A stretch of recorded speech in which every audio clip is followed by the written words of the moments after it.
TV KPM. Hai, Assalamualaikum warahmatullahi wabarakatuh dan salam sejahtera diucapkan kepada seluruh penonton Didik TV KPM. Anda bersama saya Aiman Sufian Azman dalam Sukses SPM 2022 Pecutan. Apa khabarmu murid sekalian? Harap semua dalam keadaan baik-baik, sihat sejahtera. Ada yang duduk di rumah tu, ada yang tengah buat kuih nak berniaga esok pagi. Jadi murid-murid pun pandai dalam bidang perniagaan kan. Tapi apa mata pelajaran kita pada hari ini dan siapakah guru yang akan bersama dengan kita pada hari ini? Jom kita saksikan profil guru kita.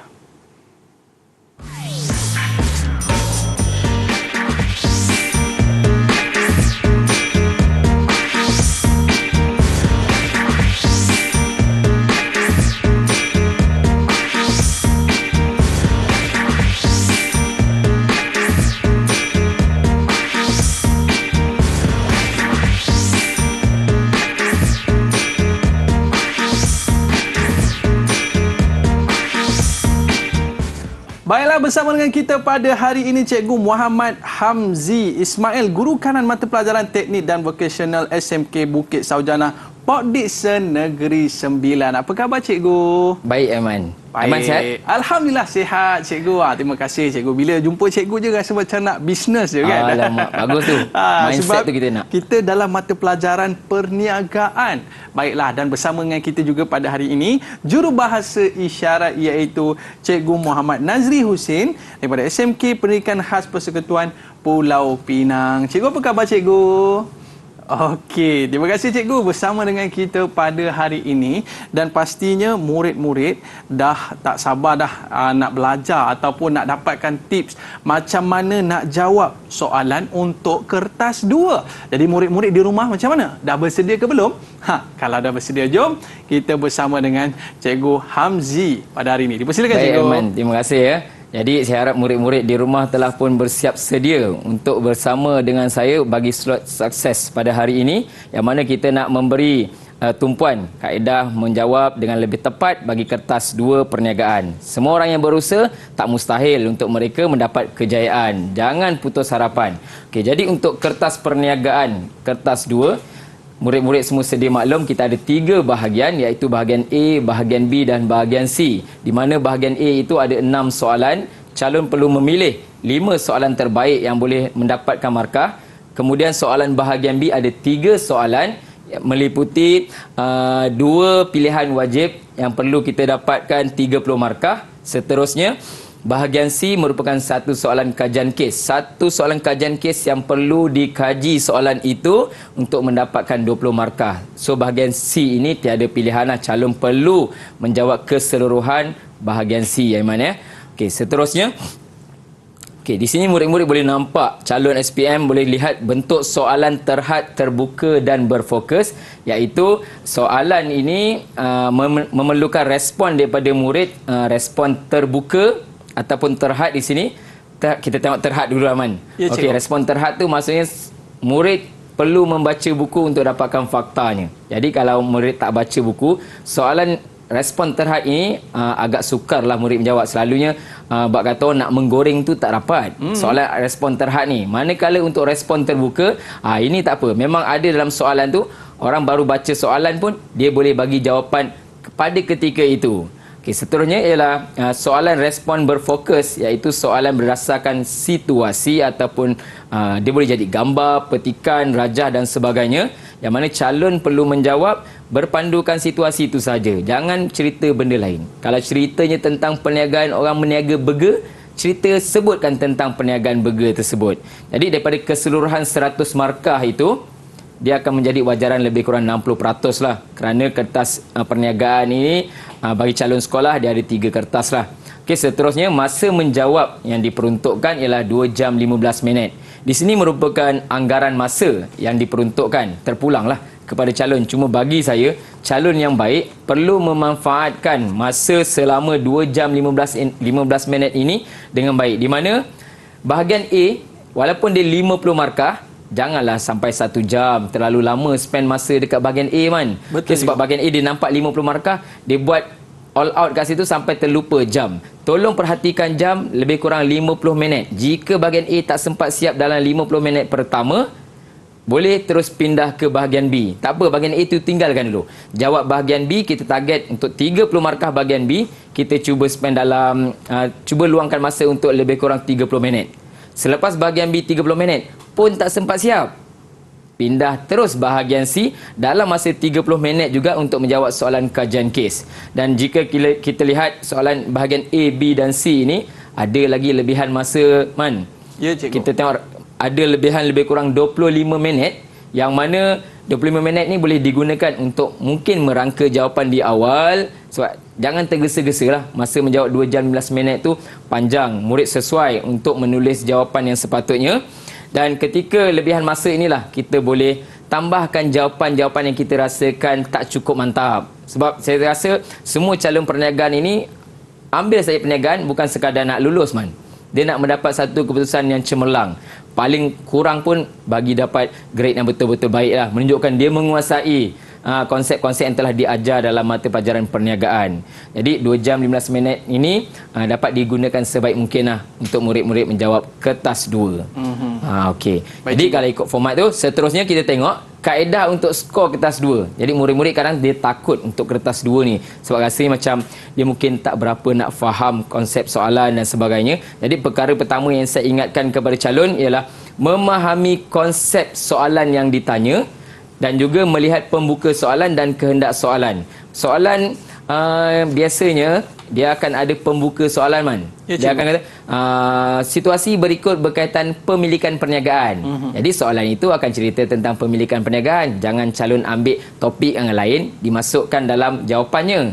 Okey, jadi kita fahamkan kehendak soalan. Yang kedua, calon menulis jawapan bertepatan dengan kata tugas dan jumlah markah. Jadi semua murid yang ada hari ini perlu fokus kepada kata tugas yang saya akan tunjukkan, kerana dengan kata tugas ini dapat menyelamatkan markah murid. Jika calon menguasai buku teks kata 4 dan 5 ni pun dengan baik, tapi kaedah menulis jawapan tidak mematuhi kata tugas, menyebabkan markahnya tidak cukup lah. Nanti kita akan lihat. Seterusnya, jawapan ada kaitan dengan situasi soalan bagi mengelakkan penalti potongan 1 markah. Penalti kan, bukan main bola aja ada penalti. Dalam dalam SPM perniagaan ni juga, jika calon menulis jawapan itu terlalu umum, tak merujuk kepada situasi, kemungkinan boleh menyebabkan potongan 1 markah tu. Jadi murid memang tak tahulah, tapi kita bagi tahu supaya dia tak rugi. Dia rasa dia dah betul, tapi rupanya ada penalti. Okey. Seterusnya, calon boleh tulis jawapan dalam bentuk poin ayat yang lengkap, di mana poin itu maksud saya ayat tu boleh berdiri sendiri. Tak bolehlah jika calon nak terangkan tentang satu konsep kepentingan sumber manusia contohnya, dia tulis kebajikan pekerja. Memang kita nampak poin, bukan itu maksud saya poin. Maksud saya poin kebajikan pekerja itu kita buat dalam ayat, menjaga kebajikan pekerja. Orang baca pun faham. Jadi perlu dalam ayat yang lengkap memastikan jawapan itu boleh diterima dalam SPM yang akan datang lah. Itu dia, cikgu, kaedah untuk kita skor kertas 2. Dan selepas ni kita nak tengok soalan-soalan contoh. Cikgu akan tunjuk dengan lebih terperinci lagi. Murid-murid jangan berganjak, jangan ke mana-mana. Kembali selepas ini. Sukses SPM 2022 Pecutan. Didik TV KPM. Kembali bersama saya Aiman Sufian Azman di Didik TV KPM pada hari ini dalam Sukses SPM 2022 Pecutan. Pada hari ini dalam mata pelajaran perniagaan, kita nak minta tips daripada cikgu untuk kita jawab kertas 2. Dan mungkin kita nak cikgu contoh-contoh soalan yang mungkin ada clue-cluenya masuk exam nanti. Ada ke cikgu? Silakan. Okey, jadi terima kasih. Kita teruskan untuk pecutan ni, nama pecutan jadi murid-murid pastikan pen dan kertas itu tak lepas dari tangan untuk terus menulis apa bentuk-bentuk soalan yang mungkin kita kongsikan hari ini berdasarkan kata tugas yang sepatutnya. Jadi kita lihat contoh soalan yang sesuai untuk kertas 2 ini. Yang pertama, ini contoh soalan boleh dikatakan sebagai soalan respon terbuka lah. Jelaskan faktor modal sebagai penyumbang dalam memulakan perniagaan. Okey Aiman, jika lihat pada soalan ini 4 markah, jadi berapa huraian yang perlu dinyatakan? 4 cikgu. Okey, jadi faham. Soalan biasanya dia tak sebut nak berapa. Murid ataupun calon perlu tahu untuk melihat markah yang diperuntukkan dan begitulah jumlah huraian yang perlu kita nyatakan. Contoh Aiman saya tanya, sebab ni soalan respon terbuka. Huraikan faktor modal sebagai penyumbang memulakan perniagaan. Okey, modal. Apa yang Aiman boleh sebut saya tentang modal? Kalau modal ni duit cikgu. Dia Okey. melibatkan tunai. Modal Betul, cikgu? meliputi wang tunai lah. Wang tunai cikgu. Okey, jadi saya rasa itu merupakan salah satu faktor modal itu dalam bentuk wang tunai. Kita terus tengok jawapan. Macam mana jawapan untuk soalan seperti ini? Okey, modal bentuk wang tunai. Okey, jadi Aiman dapatlah 1 markah dah tu. Alhamdulillah. Okey, sebab daripada 4 markah tadi kita tengok. Okey, seterusnya memastikan modal yang kita peroleh itu mencukupi dan sesuai dilaburkan untuk digunakan dalam perniagaan. Lagi apa saja yang murid ingin terangkan ataupun menghuraikan tentang modal, cuba nyatakan. Untuk biasanya dalam SPM kita tak adalah menghadkan jawapan murid. Kalau dia nak tulis banyak pun tak ada masalah. Tulis je seberapa banyak yang dia rasa sesuai. Okey, modal terdiri daripada sumber pembiayaan dalaman dan luaran. Calon-calon SPM dah belajar tajuk ni. Dalam tajuk sumber pembiayaan tingkatan 5, dia tahu ada sumber pembiayaan dalaman dan luaran. Dinyatakan kat situ. Dan murid yang lebih baik, dia menyatakan pula contoh pembiayaan dalaman itu apa, luaran itu apa. Sebenarnya mendapat markah tambahan. Saya galakkan murid menulis contoh. Tak kira lah dia tahu dapat markah ke tak. Tulis saja contoh yang kamu rasa nak tulis. Okey, seterusnya. Modal itu mampu menjana keuntungan ataupun membawa pulangan. Jadi kalau kita lihat di sini ada lebih kurang 6 pilihan markah, tapi markah maksimum yang diperolehi 4 markah. Okey, itu contoh soalan yang pertama. Kita lihat soalan yang kedua dengan kata tugas yang lain, iaitu terangkan. Terangkan tentang pelepasan cukai yang diberikan oleh kerajaan kepada usahawan. Okey, untuk pengetahuan Aiman dan murid-murid, ini ialah soalan respon terhad. Di mana jika murid tak membaca buku ataupun tiada pengetahuan sedia ada, memang tak boleh jawab soalan ni. Bila bila tak boleh jawab tu, memang kosonglah markahnya. Jadi ada tips untuk kita baca ataupun hafal beberapa fakta. Contoh pelepasan cukai yang ni lah. Okey, Aiman nak saya bagi tahu? Naklah cikgu. Okey. Bila terangkan markahnya 6, dia mesti ada 3 fakta, 3 huraian. Okey, bagaimana pula kalau murid hanya memberi fakta bagi soalan ini? Okey, kita lihat murid semua tahu dalam tajuk tingkatan 4 trend perniagaan ada 5 jenis pelepasan cukai yang diterangkan. Okey, saya tunjukkan satu persatu. Okey, saya ajar murid saya untuk hafal ni. Kita biasakan T E E P P. Kalau Aiman tengok huruf pun dah tahu. Macam mana sebut Man? Tip. Betul Okey. Bunyinya begitu. Contoh taraf perintis, kemudian yang kedua allowance cukai pelaburan. Okey, bila yang dirahafal yang kedua tu allowance cukai pelaburan, perkataan pelaburan tu turun ke bawah pula. Jadi allowance pelaburan semula. Okey, lepas tu ada 2 lagi P, iaitu potongan cukai disertai dengan pengecualian cukai. Ini diberikan kepada usahawan yang terlibat dalam perniagaan. Jadi jika murid hanya menyeraikan 5 ini sahaja tanpa penerangan, berapa markah dia agak nyaman? Mungkin separuh je cikgu. Oh, pandai. Betul ke? Separuh. Betul. Separuh maksudnya 3 sahaja dia dapat. Okey, walaupun dia 5 ni betul, dia hanya dapat 3 markah saja untuk fakta. Jadi murid perlu menerangkan fakta-fakta ini dalam bentuk ayat penerangan lah. Jadi murid kena tahu. Kalau tak tahu memang cukup lah. Tak apalah 3 markah daripada kosong. At least ada juga. Okey, jadi untuk murid-murid hafal, taraf perintis berkaitan yang menyertai promosi kerajaan ataupun dikecualikan cukai 5 tahun. Manakala allowance cukai pelaburan, kalau kamu tengok sini berstatus MSc ataupun berasaskan bahan mentah tempatan. Seterusnya yang ketiga, allowance pelaburan semula, maksudnya allowance pelaburan semula diberikan tu untuk pembelian aset modal. Yang keempat ialah potongan cukai. Potongan cukai ini menjual barangan-barangan tempatan. Barangan tempatan yang nak dieksport ke luar negara boleh mendapatkan potongan cukai. Lagi satu ialah pengecualian cukai untuk industri teknologi tinggi. Jika Aiman perasan, ada 2 jawapan berstatus MSc kat sini, mana satu dekat pengecualian cukai, satu dekat allowance cukai pelaburan. Jadi biasanya kita akan pilih salah satu. Kalau dia tulis 2 MSc ni, kita ambil satu je lah markah dia. Jadi calon soalan macam ni tak ada pilihan. Sebab kadang-kadang susahlah cikgu nak hafal nama pun murid sekolah memang tugas dia memang begitu Aiman. Betul, memang cikgu. susah. Cikgu pun dulu murid. Aiman pun pernah jadi murid kan? Betul, cikgu. Berapa saja SPM dulu Aiman ambil? Dulu ambil 10 cikgu. Masya Allah 10 tu orang hebat tu. Allah Jadi kalau Allah. setakat murid-murid di rumah ambil 8 9 tu tak ada masalah, memang boleh dapat keputusan yang baik. Okey, kita tengok kata tugas yang berikutnya. Okey, 6 markah saya tunjuk kat sini. Okey, seterusnya. Okey, ni soalan ada situasi, soalan ada fokus. Okey, Aiman boleh tak tolong bacakan tu Boleh, saya? cikgu. Okey. Encik Abdul merupakan seorang pengusaha kilang sos di Tampin, Negeri Sembilan. Perusahaan beliau menghasilkan pelbagai jenis sos yang diedarkan melalui pemborong. Beliau menggaji 35 orang pekerja tetap di kilangnya yang membantu mendapatkan hasil jualan tahunan tidak kurang daripada RM850,000. Terangkan klasifikasi perniagaan tersebut. Jadi murid yang dah belajar, dia sepatutnya tahu apa yang dimaksudkan dengan klasifikasi. Apa yang saya nak tekankan di sini Aiman dan murid-murid di rumah, soalan yang ada situasi, cuba cari jawapan yang ada dalam petikan ini. Sebab jika murid tahu, dia nampak petikan, sepatutnya dia tahu mana jawapan yang boleh dia turunkan ke dalam situasi. Sebab tu tadi saya sebut, soalan situasi ini Aiman, kita terus tulis supaya kita tahu ianya berkaitan dengan stimulus. Kita sebut stimulus situasi ni. Okey, klasifikasi tajuknya tingkatan 4. Sebut saja klasifikasi, murid-murid boleh tahu. Itu ialah berkaitan saiz dan sektor. Soalan dia mungkin tak tanya terangkan saiz dan sektor. Itu nampak sangat. Jadi murid yang tahu klasifikasi, dia tahu, oh soalan ni tanya saiz dan sektor. Contoh, murid baca pengusaha kilang. Pengusaha kilang Kilang ni sektor keberapa Agaknya sektor keberapa kilang kita ni? Kilang yang kedua, cikgu. Mana awak ambil perniagaan ni dulu?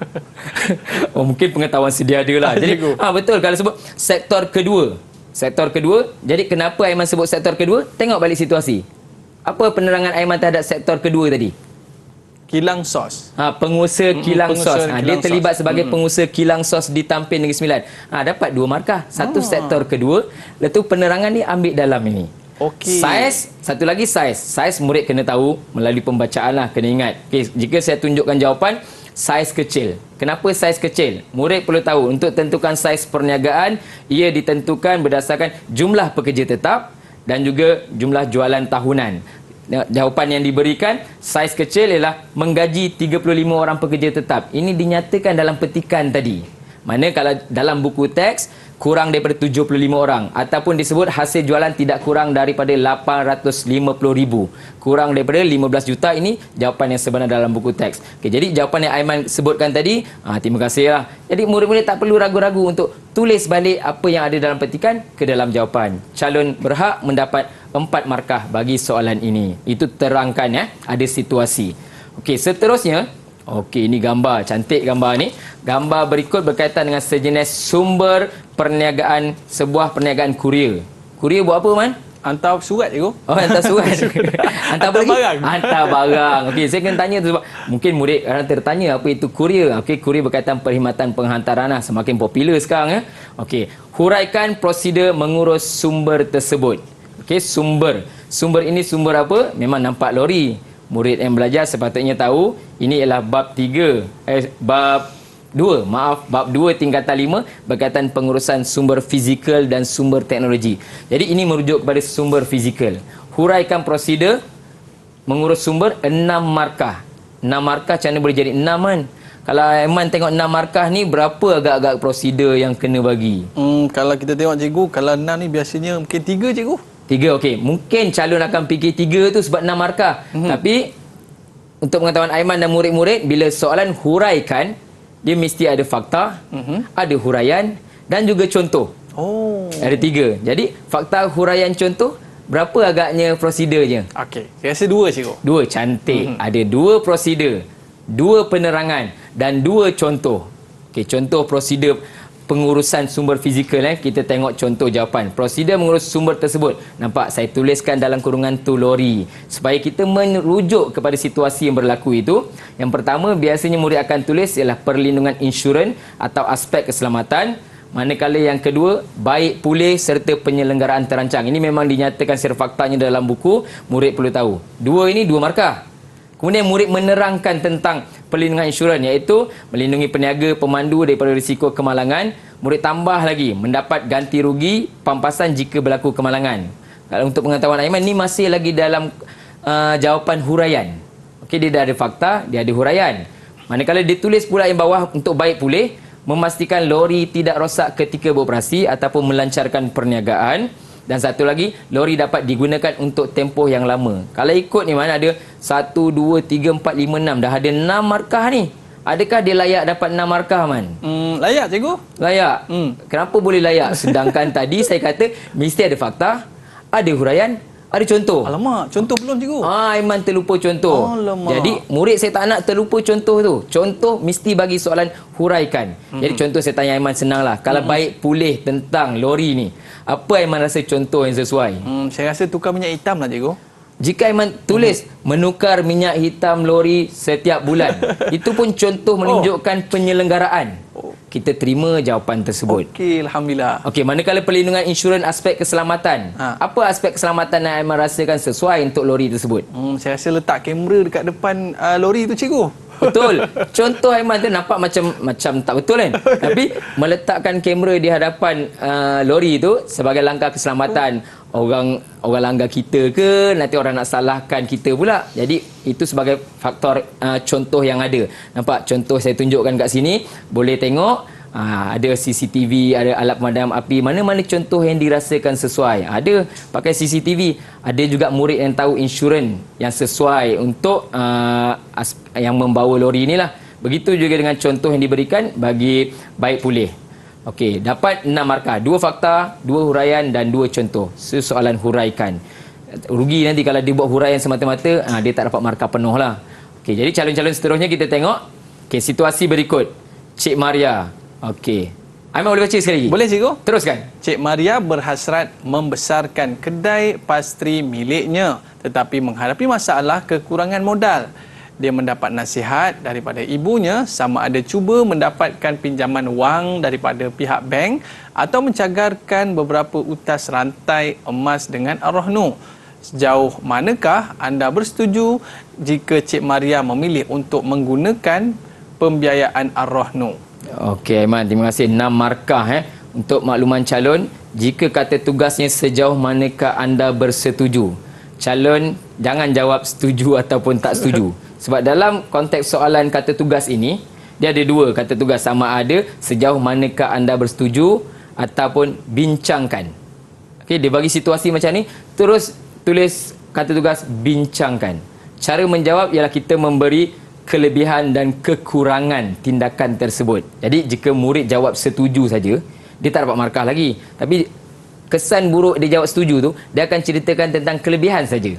Sedangkan soalan ini memberi ruang dia menulis jawapan yang banyak, kelebihan dan kekurangan pemilihan Ar-Rahnu. Ar-Rahnu pernah dengar, Man? Ar-Rahnu ni tempat pajak gadai emas, ya, cikgu? Tempat pajak gadai emas dengan cara Islam lah. Ya. Memang ada dalam topik yang dibelajar tingkatan 5, sumber pembiayaan. Okay, jadi kita tengok contoh bagaimana jawapan tu boleh ditulis untuk keadaan ini. Kebaikan. Calon boleh tulis dulu dengan kebaikan tindakan Cik Maria ialah, jadi kita menyatakan, menyenaraikan kebaikan-kebaikan Ar-Rahnu. Ar-Rahnu tidak menekan faedah atas pinjaman. Sebaliknya, Ar-Rahnu mengenakan caj perkhidmatan ataupun upah simpan yang rendah. Proses tu mudah. Pergi bawa saja rantai emas tadi, terus dapat pinjaman, Man. Tak perlu tempoh yang lama lah. Proses dia cepat. Okey, barang gadaian ataupun rantai emas. Lebih senang sebut rantai emas lah. Sebab situasi tadi dia sebut rantai emas, dinilai mengikut harga semasa yang tinggi. Walaupun emas tu dah lama, tapi kita ikut harga semasa. Barang gadaian ataupun rantai emas disimpan dengan selamat. Dan juga lebihan jualan akan dipulangkan jika barang gadaian dijual sekiranya Maria tidak mampu membuat bayaran balik. Mungkin dia tak dapat bayar balik. Tapi pada ketika itu, jika dilelong, dijual rantai emas tu, ada lebihan, dia akan mendapat pulangan. Kalau ikut markas ini dah dapat 6, kan? Ya, tapi tak semua ni murid terfikir untuk tulis. Jadi tengok pula apa kelemahan Ar-Rahnu. Ataupun satu lagi, tadi mak dia cadangkan Ar-Rahnu dengan apa? Ar-Rahnu ataupun dan pinjaman bank. Pinjaman bank. Betul. Dan pinjaman bank tu sebenarnya itu pun boleh dinyatakan sebagai satu kelebihan kalau dia pilih. Boleh masukkan dalam jawapan juga. Ceritakan. Contoh, kekurangan tindakan Cik Maria, dia ambil Ar-Rahnu tu, iaitu nilai emas tu terhad lah. Yang dicagarkan bukan pinjaman penuh. Kalau emas tu harga RM10,000, dia tak akan dapat RM10,000 betul. Dia ada nilai yang dipersetujui tak sampailah RM10,000 tu. Seterusnya, rantai emas akan diambil jika gagal membuat bayaran pinjaman. Seterusnya, pinjaman bank dikenakan syarat tertentu. Nampak? Dia menceritakan tentang kelemahan bank. Sebab apa dia tak pilih bank tadi? Dinyatakan kelemahan sini. Ini pun dalam konteks markah. Seterusnya, faedah tahunan dikenakan atas pinjaman bank. Okey, faedah. Jadi semua itu tahu faedah bank akan di-charge terhadap pinjaman yang kita buat. Seterusnya, pinjaman bank tiada had. Dia sebut kelebihan bank. Sepatutnya Cik Maria tu berfikir-fikir tentang kelebihan kat sini pula lah. Ikut kelayakan untuk bayar balik dan maksimum 6 markah. 6 markah tu total semua. Kita jumlahkan daripada kebaikan dan keburukan yang ditulis tu. Kalau ikutkan sini, kita boleh dapat sampai 11 markah lah. Okey? Itu cara menjawab soalan sejauh manakah anda bersetuju ataupun bincangkan. Tapi kalau soalan tu tanya, adakah anda bersetuju? Itu kena jawab dulu. Setuju ke tak setuju? Jawab setuju, dia ada markah dia dan bagi huraian penerangan untuk kelebihan lah. Okey. Kata tugas yang berikutnya, ada lagi? Okey, ada sikit lagi. Situasi berikut berkaitan dengan proses komunikasi. Proses komunikasi ini kita ada belajar dan tajuk tingkatan 4. Aiman, sekali lagi, Man. Okey, baik cikgu. Encik Hafiz yang sedang bertugas di luar kawasan telah menghubungi setiausahanya Cik Nina melalui telefon memintanya untuk menghantarkan sebut harga bekalan bahan mentah melalui email dengan kadar segera. Cikgu. Jelaskan proses tersebut 4 markah. Calon perlu tahu cara menjawab soalan ini ialah bab 4 tingkatan 4 proses komunikasi. Jadi kalau murid tak jelas tentang tajuk ini, dia tak boleh nak jawab. Sedangkan soalan ni senang sahaja. Okey. Berpandukan konteks yang ada dalam buku teks, calon diajar ialah dalam bentuk lukisan. Dia tunjuk carta alih bagaimana seorang penghantar maklumat sampaikan maklumat sehinggalah yang terakhir. Contoh kalau saya tulis sini, penghantar. Boleh tulis ke? Boleh cikgu. Okey, penghantar. Saya tulis sini penghantar. Okey, lepas penghantar tu mungkin dia ada melalui beberapa saluran. Okey. Lepas tu kemudian dia sampai ada istilah dia kita sebut sebagai encode dan decode dekat sini. So murid tulis penghantar, saluran, kemudian dia buat encode, lepas tu dia buat decode dan penerima maklumat. Ini murid yang dah belajar ni, dia mungkin nak lukis. Sebenarnya kalau murid lukis macam ni, dia masukkan penghantar. Siapa yang penghantar maklumat ni, Man, dalam cerita ni? Penghantar maklumat adalah Encik Hafiz. Encik Hafiz. So, murid tulis kat sini Hafiz. Sebenarnya dengan cara ini juga murid berpeluang untuk mendapat markah. Sebab dia belajar macam ni. Tapi walaupun sebegini, sepatutnya kita jelaskan proses tersebut. Nampak? Saya tulis, Encik Hafiz merupakan penghantar. Yang ni tadi, penghantar yang starting tadi tu. Yang tadi saluran yang digunakan, apa saluran digunakan tadi? Melalui apa? Dia melalui telefon. Disebut kat sini telefon. Kita bagi markah kat sini. Okey, jadi penerangan yang lain, maklumat yang disampaikan, murid-murid perlu tahulah, itu ialah encode. Maklumat yang cuba disampaikan kepada Cik Nina tadi tu. Jadi bila Cik Nina tu faham, memahami arahan, itu decode. Sepatutnya calon-calon SPM dah tahu untuk tajuk ni, dah tahu membezakan antara encode dan decode. Dan tindak balas Nina tadi itu untuk menghantar sebut harga melalui email, itu kita sebut sebagai maklum balas. Jadi apa yang ada dalam petikan itu cuba dinyatakan oleh calon dalam bentuk jawapan yang lebih tersusun merujuk kepada tajuk proses komunikasi. Maksimum 4 markah, 1 markah ditolak jika jawapan umum. Tiada menyatakan nama sesiapa dalam ini, mungkin akan ditolak 1 markah, Man. Okey cikgu. Jadi kita dapat faham bahawa macam mana cara untuk kita menjawab dalam mata pelajaran kita pada hari ini, untuk kita susun elok-elok macam mana jawapan-jawapan yang cikgu berikan sebentar tadi. Tapi kita nak berehat seketika cikgu. Boleh. Para penonton, murid-murid jangan ke mana-mana. Kembali selepas ini. Sukses SPM 2022 Pecutan. Didik TV KPM. Baiklah, kembali bersama saya Mas Sufian Azman dalam Sukses SPM 2022 Pecutan. Pada hari ini dalam mata pelajaran perniagaan, kita nak belajar macam mana nak jawab untuk kertas 2 dalam mata pelajaran ini. Baik, cikgu boleh kita teruskan? Okey Man, baik Silakan, kita cikgu. teruskan untuk kaedah menjawab kertas 2 bagi soalan bahagian B. Okey, biasanya soalan bahagian B ni dia boleh ada dalam bentuk situasi kita sebut sebagai mini case. Sebab kalau kajian case memang bahagian C itu nanti. Bahagian B ni ada mini case, ada juga situasi yang calon perlu kuasai untuk menjawabnya. Mungkin boleh jadi semua soalan bahagian C dia ada soalan 7, soalan 8, soalan 9 dan pilih 2 yang terbaiklah. Jika soalan pengiraan nak ditanya, bahagian B ni mungkin paling berpotensi lah soalan pengiraan tu ada. Tapi sekarang kita tak tengok soalan pengiraan, kita tengok situasi ini. Pernyataan berikut berkaitan dengan sebuah milikan perniagaan. Sebut milikan perniagaan, kita dah tahu berkaitan bab 1, tingkatan 4. Okey, seterusnya, Aiman. Sebab nama Aiman. Kena Aiman bacalah. Baik cikgu.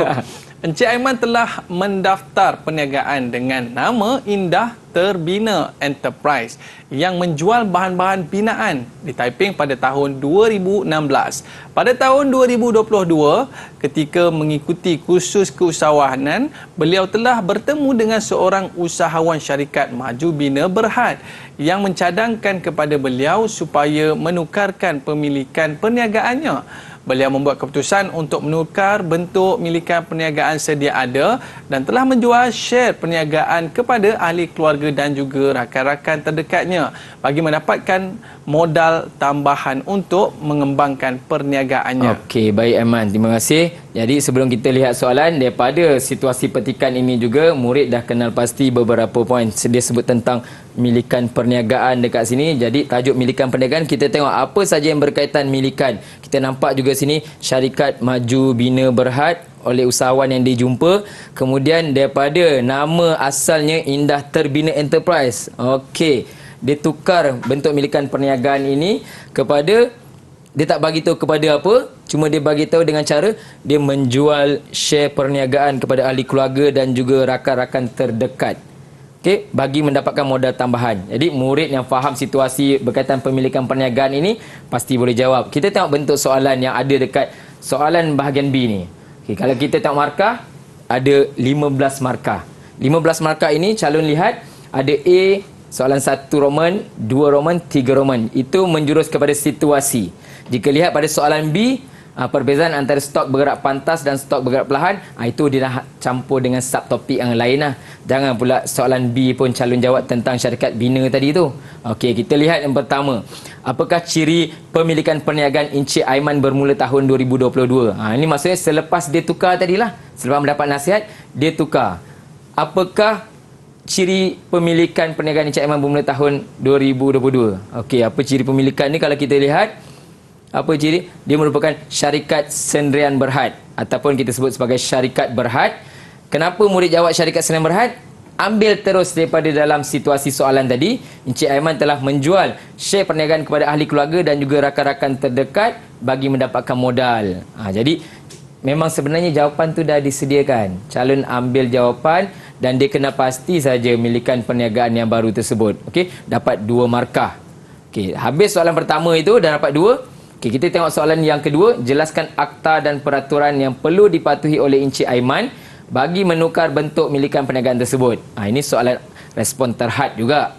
Jika murid tak tahu akta, mungkin dia tak boleh nak jawab lah. Tapi setiap perniagaan yang murid-murid daftar, dia biasa tahu di mana dia perlu daftar perniagaan. Daftar perniagaan di Syarikat Suruhanjaya Malaysia, SSM. Murid tersebut mendaftarkan perniagaan di SSM. Itu pun sebenarnya dah ada markah walaupun dia tak menjelaskan apa aktanya. Tapi kena tahulah, akta itu dapat 1 markah dan diikuti dengan penjelasan lain berkaitan milikan perniagaan tersebut. Okey, apa akta syarikat ni? Murid kena tahu. Dia tingkatan 4 dia belajar akta ni, tingkatan 5 pun dia belajar. Akta apa? Akta syarikat. Akta syarikat tahun bila? Kita lihat akta syarikat 1965 ataupun akta syarikat 2016. Mana dah diubah suai lah. Dua-dua jawapan tu kita terima. Dapat 1 markah di situ. Seterusnya, wajib daftar perniagaan dengan SSM. Calon tulis daftar perniagaan dengan SSM. Itu pun dah memadai untuk dapat markah. Seterusnya, membuat carian nama. Nama lain carian nama ni ialah menggunakan borang PNA 42. Murid memang tahu sebab dia buat kerja khusus. Dia memang ada buat borang PNA 42 ni. Seterusnya, nama perniagaan menggunakan syarikat perniagaan Sendirian Berhad ataupun SDN BHD. kita pun tahu. Aiman kalau nak tahu perniagaan tu syarikat Sdn Bhd ke Awam Berhad, kita tengok dekat belakang dia lah kan. Nampak kalau tulis SDN BHD, kita dah tahu Sdn itu Bhd. syarikat Sdn Bhd. Okey. Kalau dia syarikat Berhad saja, Awam Berhad, sorry, Awam Berhad. Dekat belakangnya akan tulis Berhad. Contoh nama-nama perniagaan apa yang di luar sana, Berhad. Itu contoh syarikat Awam Berhad lah. Okey, nampak pemegang share sekurangnya seorang, tidak melebihi 50 orang. Kalau murid keliru antara seorang dan 2 orang ni, boleh buat rujukan balik dalam buku teks tingkatan 5, tajuk bab 6, persediaan memulakan perniagaan.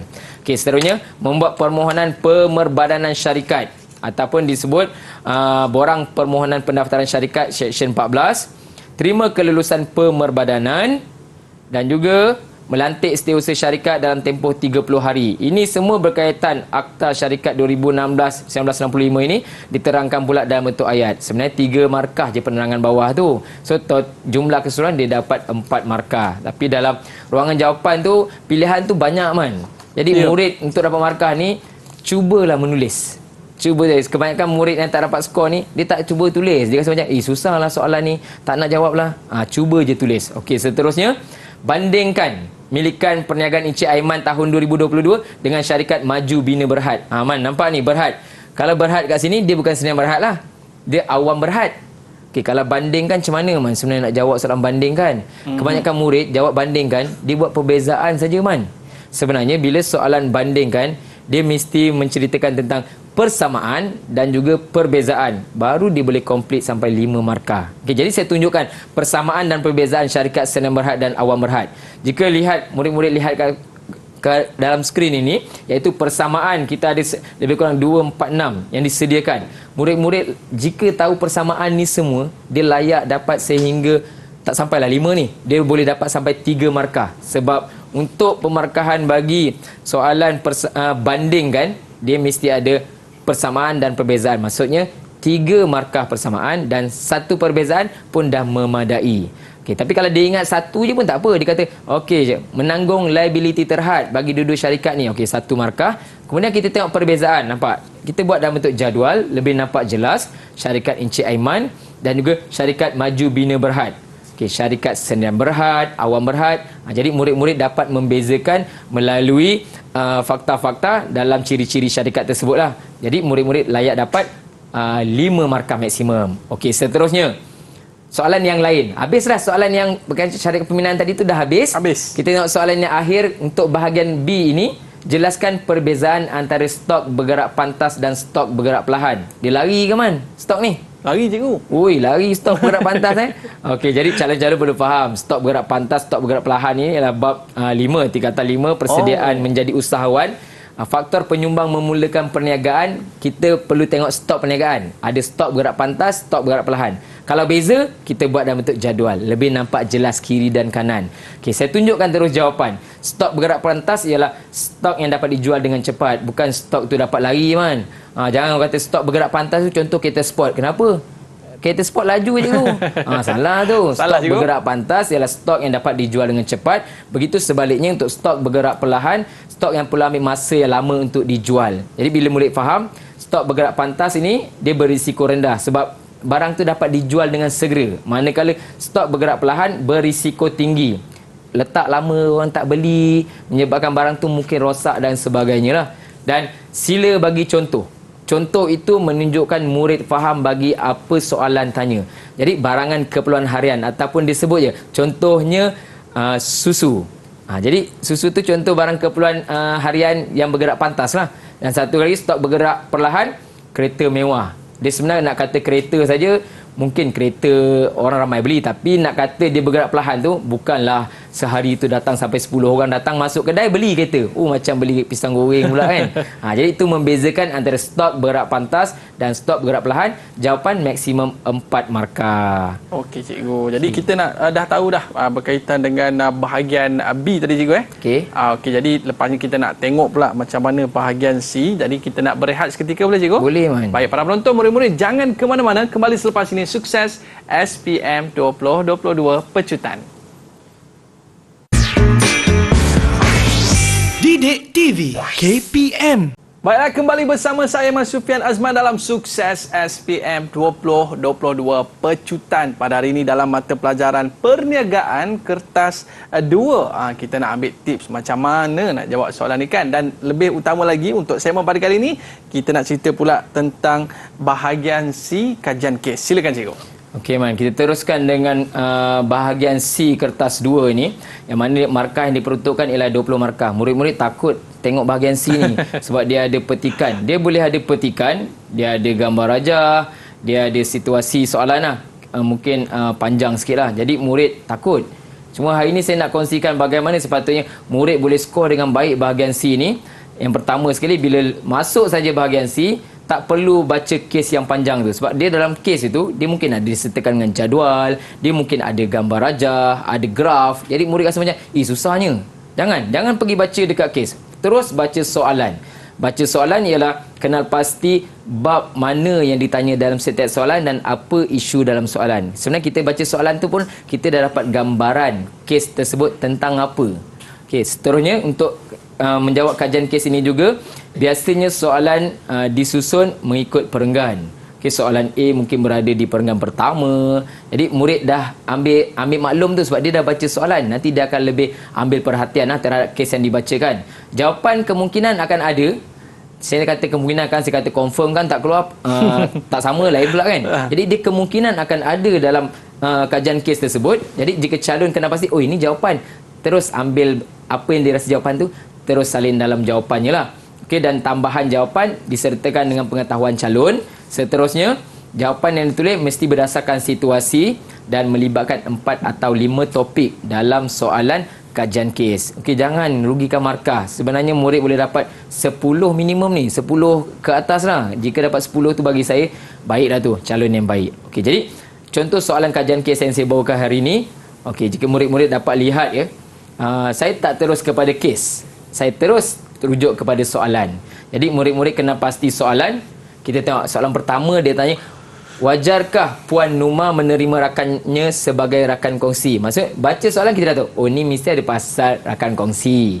Kemudian dia kemukakan alasan, 3 markah. Jadi rakan kongsi, dia tanya wajar ke tak wajar. Kita nampak kemukakan alasan, mana kita bagi 2 alasan. Sebab apa 2 alasan? Satu kita jawab wajar ke tidak wajar, dapat 3.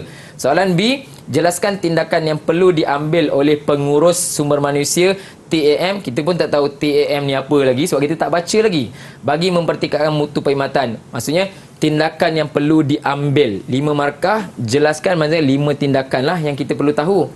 Seterusnya C1, mengapakah Puan Numa merasakan cadangan pengurus cawangan kurang sesuai? Okey, kita tengok cadangan pengurus cawangan rasa kurang sesuai. Kita tak tahu apa cadangannya. So kita dah tengok. Nanti nak dapat untuk 4 markah ni. Seterusnya, cadangkan kaedah pengiklanan. Kaedah pengiklanan yang lebih berkesan kepada Puan Numa merujuk kepada 3 markah. Dan akhir sekali, tiba-tiba ada soalan pengiraan. Sebab tu saya tak boleh jamin. Soalan pengiraan kadang-kadang dia mungkin ada kat bahagian C, kadang-kadang tak ada. Tapi kalau ada kat bahagian C, calon tak tahu jawab soalan pengiraan, dia akan rugi 5 markah ni begitu saja kan. Jadi calon-calon SPM semua, soalan pengiraan tu buat ulang kaji juga. Kalau ada dekat bahagian B, tak apa, suatu soalan pilihan. Tapi kat bahagian ini, kira. Contoh, kedudukan kewangan berdasarkan peratus margin untung bersih. Murid-murid dah perlu tahu dah. Margin untung bersih, dia tahu.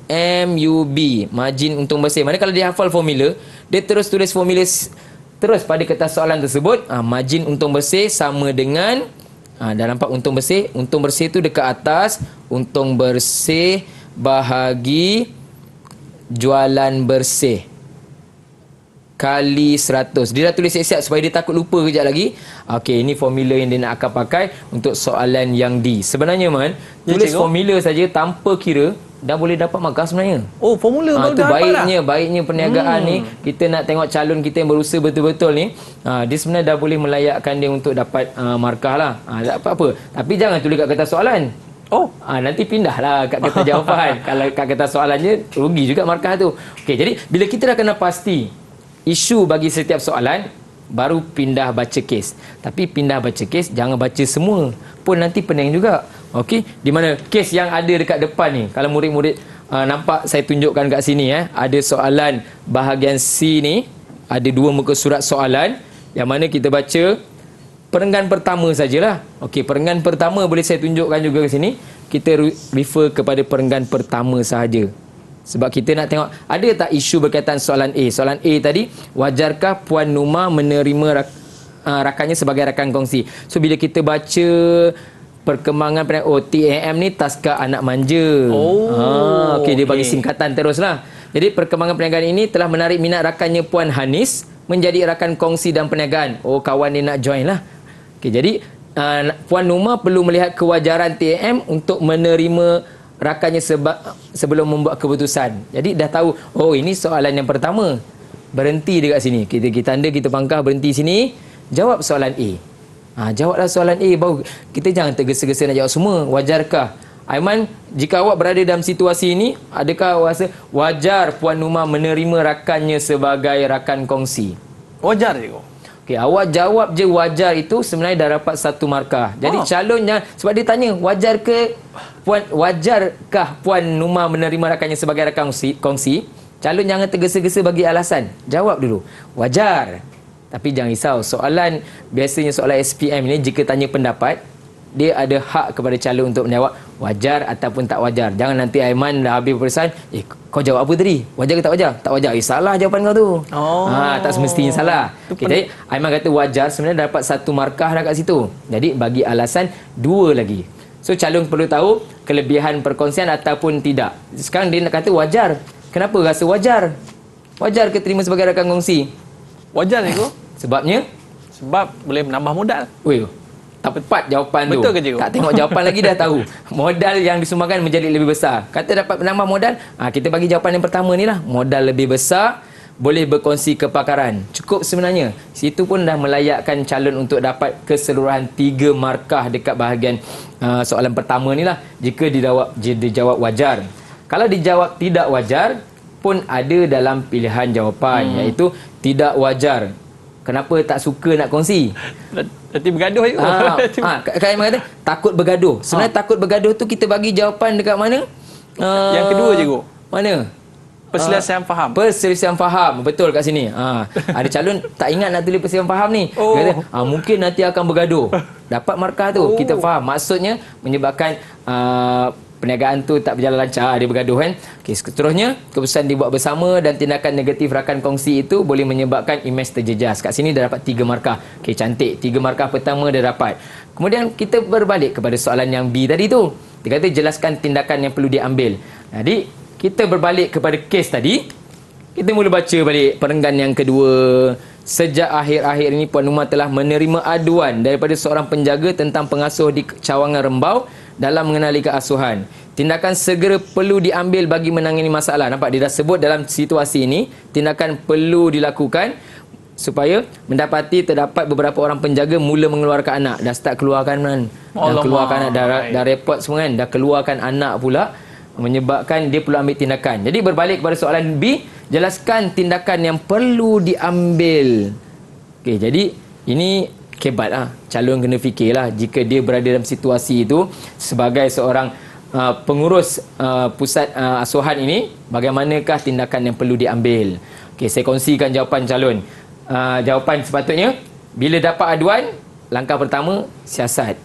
Kena siasat dulu. Mana boleh tunggu percaya orang report. Okay, jadi menyiasat aduan yang diterima daripada penjaga, minta maaf. Jadi apa contoh siasatan yang kita boleh buat? Kita tengok apa? CCTV. Kita boleh tengok CCTV yang nampak. Sebab takkan kita nak tunggu je kan. Jadi menyiasat melalui CCTV sebenarnya itu markah yang kedua dah tu. Okey. Yang ketiga, memberi teguran kepada pengasuh bermasalah ataupun membuat rundingan. Sebenarnya kita nak tingkat perkhidmatan. Janganlah terus buang. Kita bagi nasihat lah sebab baru lagi berlaku kan.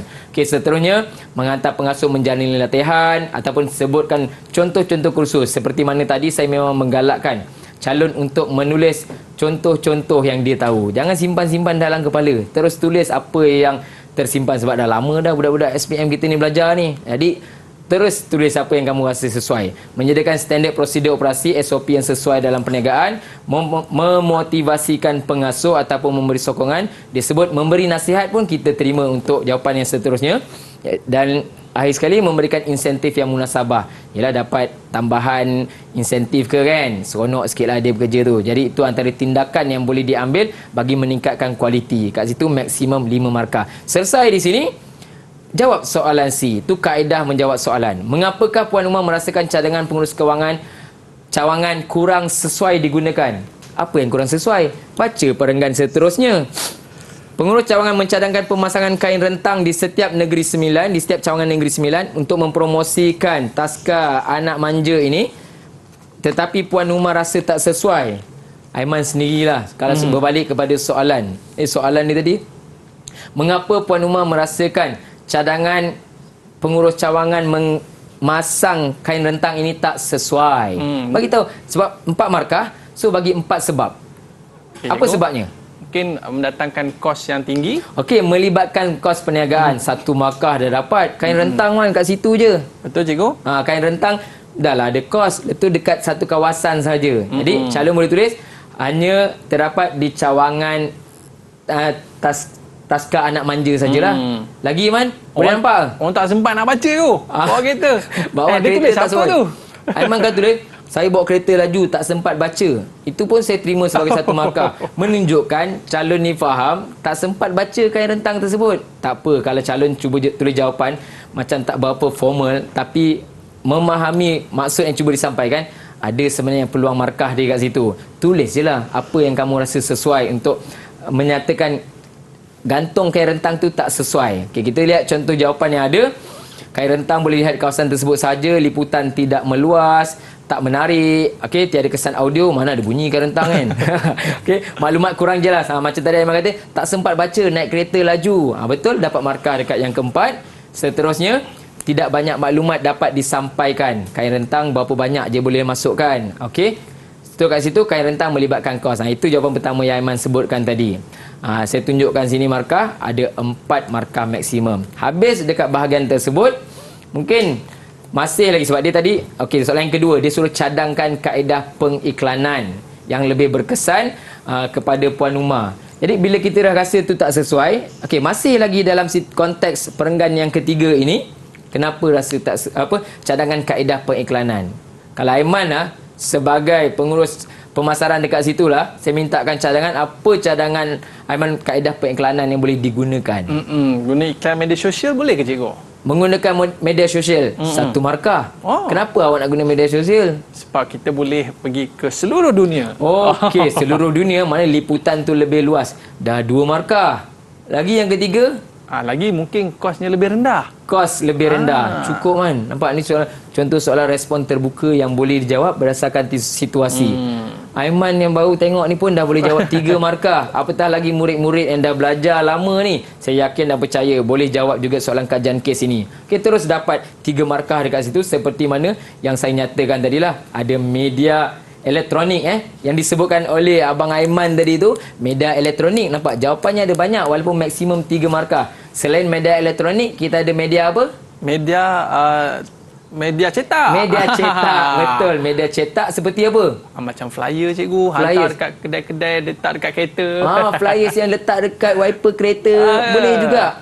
Media cetak pun ada dalam jawapan, mengedarkan risalah. Ada salon sebut mengedarkan risalah letak di wiper kereta ataupun dalam raga motosikal.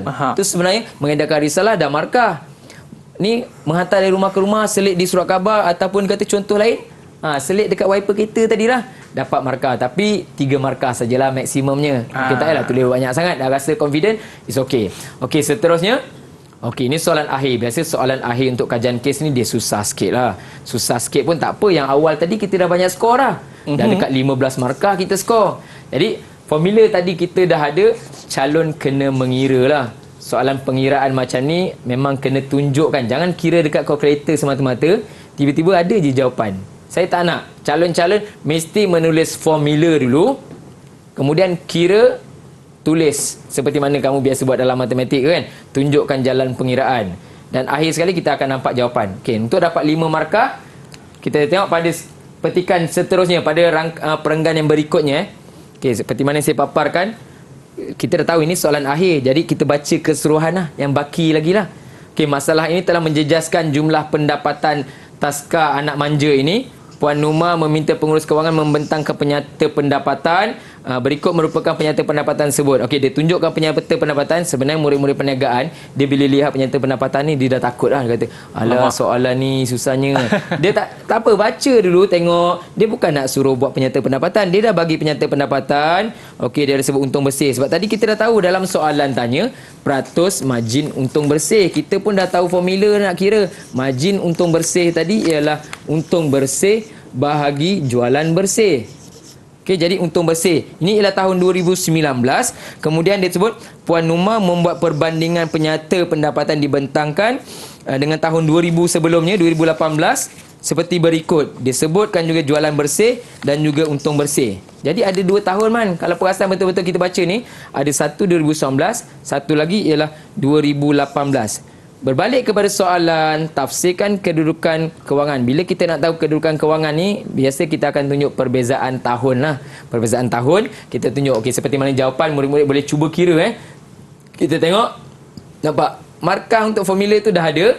Seterusnya diikuti dengan jalan pengiraan. Pengiraan 2 tahun. Bila kira lengkap betul-betul, dapat sini markah dah 3. Kira dengan betul dah dapat 3 campur dengan formula. Ditambah dengan 2 jawapan yang lain menerangkan tentang margin untung bersih. Jadi kalau murid tahu kira peratus ini ialah kali 100. Dia bukan kali 100%. Saya betulkan mesti kali 100 dan jawapan tu peratus ditulislah. Tulis peratus. Kalau calon tak tulis peratus, mungkin boleh terima. Jangan dia tulis RM sudahlah. Itu dah lain. Itu lain lah. Jadi itu kaedah untuk menjawab soalan kajian kes. Murid jangan tinggalkan kosong. Cuba fahamkan soalan yang dinyatakan, kemudian sesuaikan dengan kes itu mengikut perenggan by perenggan, dan akhir sekali kamu akan lihat jawapan kamu tu banyak ditulis berbanding jika kamu tinggalkan kosong sahaja. Ini ikut formula dan pengiraan yang cikgu suka. Konsep tu betul, insya-Allah dia boleh cari jawapan tu dalam kajian kes tersebut. Ya, baik cikgu. Mungkin cikgu ada sedikit nasihat ataupun tips terakhir yang kita nak tinggalkan kepada murid-murid kita sebagai rumusan kita pada hari ini. Silakan cikgu. Okey. Jadi murid-murid yang dah membaca buku teks kata 4 dan 5 ni, konten tu mungkin kamu dah kuasai. Minit akhir, tolong tengok balik kata tugas, iaitu dari jelaskan, terangkan, huraikan, bandingkan, sejauh mana anda bersetuju atau bincangkan, setuju atau tidak, kira, iaitu formula.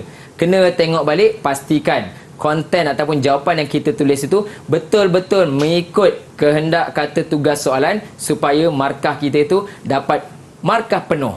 Tak nak tinggal-tinggal lagi. Sebab ini yang terakhir, kita nak buat yang terbaik bagi peperiksaan yang akan datang. Calon boleh skor dengan baik untuk SPM yang akan datang. Itu dia, cikgu dah cakap dengan penuh semangat ni. Kita nak markah penuh ni. Kita tak nak tinggal walaupun 2 markah, 3 markah, semua kita nak sapu habis. Terima kasih kepada Cikgu Hamzi sama-sama atas ilmu yang diberikan, dan terima kasih kepada para penonton yang terus setia bersama dengan kita pada hari ini.